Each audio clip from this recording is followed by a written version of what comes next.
एक बार की बात है कि सहजोबाई ने अपने गुरुदेव को आमंत्रित किया कि मेरी कुटिया में पधारो। कहते हैं ठाकुर जी बोले आज सहजो की भक्ति की परीक्षा लूंगा मैं।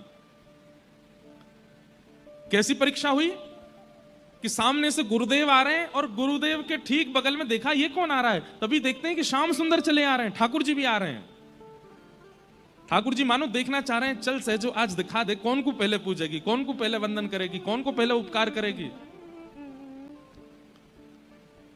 मैंने खुद से पूछा, जब मैं सहजोबाई का प्रसंग पढ़ रहा था तो मैंने खुद से पूछा यदि कभी मेरे गुरु और गोविंद दोनों आ रहे होंगे तो मैं क्या करूंगा।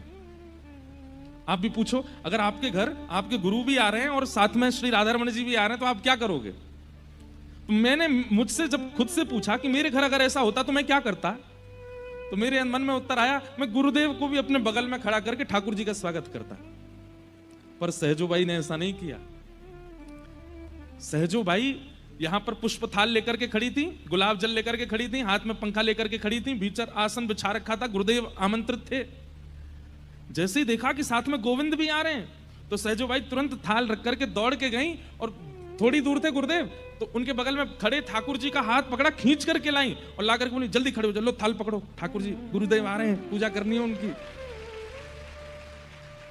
ठाकुर जी बोले सहजो भगवान हूं मैं, ये तन मैंने दिया, जिस तन का तू तू तू भाव रखती है ये तन मैंने दिया तुझको, ये आत्मा मैंने दी, ये बुद्धि मैंने दी, ये नेत्र मैंने दिए।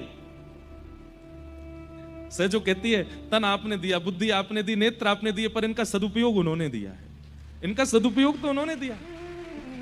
अगर ये ना आए होते तो तन प्राप्त करके भोग भोगने के लिए कोई गलत नहीं था।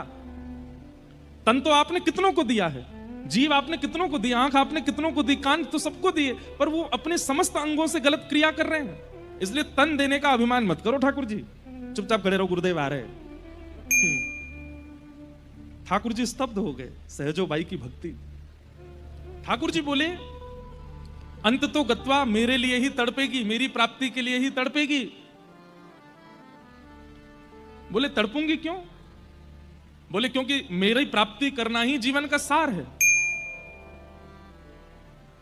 बोले मैं भी वचन देती हूं कि मैं अपने गुरुदेव के आश्रय में रहकर के ठाकुर जी को तड़पा दूंगी, वो ही कहने लगेंगे कि सहजो आजा, मैं तैयार बैठा हूं तेरे लिए, मैं अपने गुरुदेव का आश्रय नहीं छोड़ सकती।